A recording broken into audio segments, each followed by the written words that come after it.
What's going on? What's going on, everybody? Yours truly here again, the Brockton Credit Guy, coming at you guys live on my YouTube channel about some credit tips, some finance, etc. So I want to touch base with you guys in this video, particularly coming at you guys how to remove Hart increase from your credit like a pro, like a champ, like an expert, right?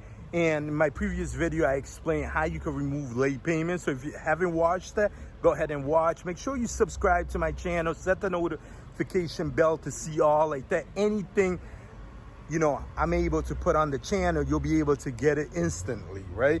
I'm also the author of #1 book. If you haven't get it yet, grab it on YouTube, on the Amazon channel, or go to unlockingyourcredit.com.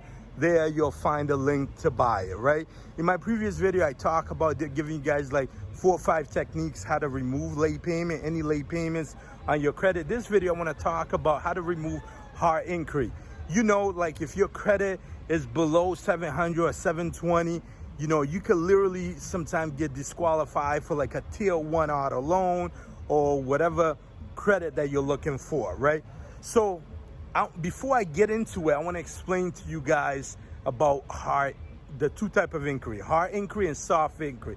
Soft inquiry is basically a pre-approval screening. Your credit card companies will do this, send you an offer in the mail. That's like a soft inquiry. It doesn't hurt you. It's on your credit. Literally, it's going to be there, but it's just letting you know that they had a permissible purpose somewhat to look at your credit. If you don't want that, you could opt out. You'll never receive those pre-approval, etc., right? And then when you're going to, for example, Hart inquiry is where it could hurt you. It could hurt you 2, 5, 10, 15 points, depend where you are in your category. So obviously, if you're someone that's looking to increase your credit, every point counts. And there's a lot of companies out there. What they'll do, they will literally screen, how many Hart increase or new accounts you have within the last 24 months. The thing with a Hart increase, it stays in your credit for only 24 months. 25th months, it drops off from your credit anyways. It start hurting you more the 6 to 12 month span. It's still gonna be there after the 12 months, but it's not gonna hurt you anyways, right?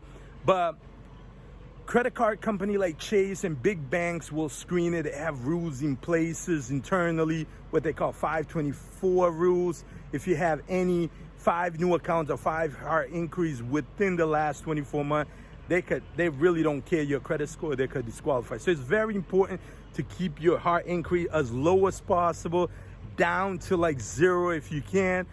Apply for only things you need, because as you know, on the pie chart that calculates your score, right? There's the different factors that calculate your FICO score. One of them is the new account or Hart increase, 10%. So it does hurt you, right?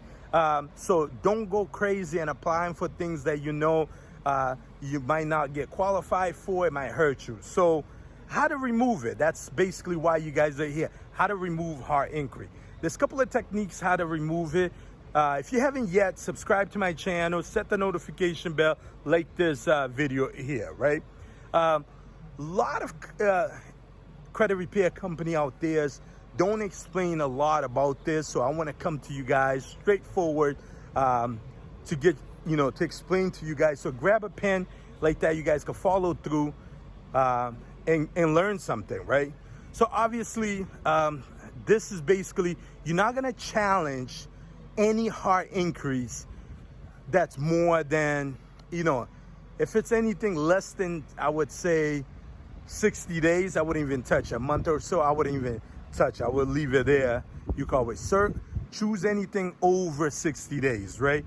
And not anything attached to new accounts. So first thing you got to do, you have to pull your credit, not the Credit Karma kind of credit report. Go to My FICO, Experian, purchase a report from all 3, and print it out and circle the increase that you don't recognize it. Because the thing what happens is that you go to like a auto loan, right, to purchase a car, and you don't tell them to run your credit, and by the time you leave, they run like 10, 20 different banks, right? Even though it might count as one, because FICO has a process called deduplication, where as long as you do it for the same purpose, it's coded correctly, it will count as one, but a lot of time it doesn't get coded correctly. It will get coded, like for example, auto loan, auto lease. Those are two different code, right? Even though it's for the car purpose, but it's two different code. So what you want to do, you want to go through it. So if you wanted to finance with credit union ABC or bank ABC, but then you leave the auto business or auto dealership, they run your credit 5-10 times. What you could do, you could literally, if it's past 60 days, you could literally call them, right? And I've done this in the past. You could tell them straightforward that you did not authorize them to run your credit to all these 7-8 companies, and you want to remove. Other stuff you could do too, before you go to the credit bureau, you want to freeze 3 companies, right? And a lot of credit repair companies don't teach you guys this. I want to make sure you guys learn this, right?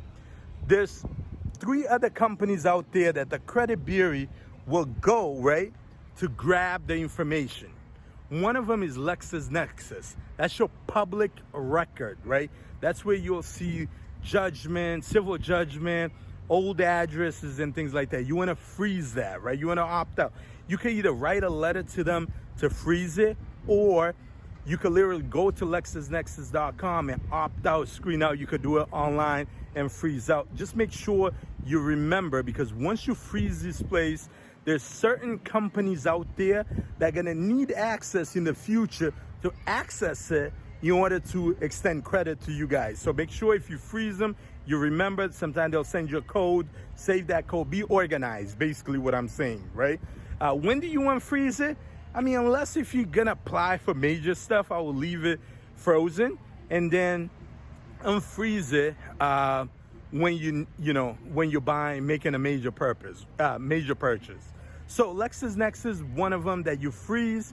They're mainly for your public record. A lot of companies will go there because they're cheaper than the major 3 credit bureau, TransUnion, Experian, Equifax. And then also you want to go to SageStream. SageStream is where they'll keep like information about Hart inquiries there. They'll go in, for example, utility bills, keep a record of all the utility accounts that you've had, the inquiries, etc. So these major credit bureaus, this is their outlet. Instead of calling all these companies, this is basically their data hub that will go through to grab the information, validate the information. So before you dispute it with the 3 major credit bureaus, this is the route that you go to. Go through LexisNexis, freeze it. Make sure you remember the information when you freeze it. Go to SageStream, freeze it as well, and then go through Innovis. Innovis is actually, a lot of people know about this. This is actually the 4th big credit bureau. There's a lot of talk behind the scene of them becoming the 4th credit bureau. They have almost a similar information that the other company has, right? So like the major 3 big credit bureau. And you just basically, once you freeze all of them, and you can also, if you decide, right, there's information wrong there, you can request your credit report. You're entitled, because they're considered credit reporting agency. I mean, out of the 3 credit reporting agency, there's hundreds of more supplement credit bureau, like specialty credit bureau. In my book, Unlocking Your Credit, I talk a lot about some of them, but you could grab the book and learn as much as possible on it. But you want to freeze it. Very, very important. Freeze LexisNexis, freeze SageStream, freeze Innovis. And you could challenge anything through them directly if you want that. But then once you freeze it, now you could write a letter to the 3 major credit bureau, right? Usually I get this question a lot. Once I freeze it, how long should I wait, Arthur? Well, if I were you, I would wait at least 15 to 30 days before you start your disputing process, right? You want to make sure that you're not disputing any Hart inquiry attached to an account, because if you do that, the likelihood of them removing it is they'll probably will remove it. Not only that, they will probably, right? They will probably close your account, and you don't want that, you know. And then they also could do a, like if you own a balance on your auto loan, they might close your account for your auto loan, and they might, you know, take over or deem that you pay that loan in full. So you don't want to dispute. You don't want to go through that headache just for Hart inquiry, right? So after you do that, everything is all set. You could literally pick up the phone and do the dispute over the phone. I've heard a lot of success story where individuals have had success rate of removing Hart inquiry within 24 hours. You know, because think about this, you know, you have less than 720 credit score, 700. Every point going forward, it's gonna help your credit. So it's very, very important that every point that you could get, grab it so you can increase your credit and then get the best rate out there for your auto loan, auto finance, you know, etc. So very, very, very, very important that you're meticulous about your credit score and you're basically understanding, you know, what's hurting you, right? So pick up the phone, each one of them, and call the credit bureau and literally tell them, you know, specifically what happened. If you don't recognize it, tell them you already tried to attempt to resolve it with them. You already called them. You didn't authorize them to run your credit. You know, you went there to the dealership and you ran your credit, and you specifically told them to run your credit or whatever the case is, right? I'm not telling you to falsify anything. I'm telling you to basically, if you don't recognize it, you didn't sign any document, have them prove it, that you signed for them to run 20 different auto application, right? And then if they can't prove it, you want to delete it, right? And most of the time, they will remove it, right? Worst come to worst, if they give you any headache or anything, they telling you, well, you know, you got to file this, you got to file that. So basically what you want to do, they tell you file a police report. Say, no, I'm not filing a police report. I just want to dispute it, open the dispute. I don't recognize. And then also addresses that you don't recognize, have them remove it as well, right? So if there's addresses out there that you didn't recognize, have them remove it, right? Previous address, old address that you haven't lived there. And I mean, in the safe token, what I tell people to do, even if you talk to them after 24 hours, if nothing happens, send them a letter, right? Same thing I show you guys how to do it from the late payment. Send them a letter to TransUnion Experian Equifax. Explain to them, you know, exactly what just happened, that you already called them, you already called the original creditor, and list them and give them reasons why, you know, you believe it's inaccurate, and give them action what you want. And basically the action is that you want it removed or deleted. Does that make sense? Right? You wait, certified letter, always send it to TransUnion Experian Equifax or whatever it's reporting at. Wait 30 to 45 days. If they don't remove it, what you want to do, you want to grab that information, you want to submit it to Consumer Protection Bureau, CFPB, and you want to explain to them that you want them to intercept. They're basically a middleman. They're the watchdog.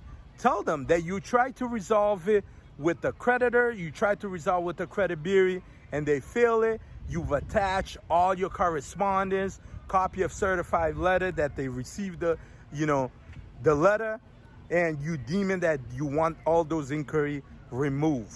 Usually after trying 3 to 4 times or 2 to 3 times going through this route, they should be successfully removed. If they don't remove it, guys, just think about this. After 24 months, it gets removed anyways.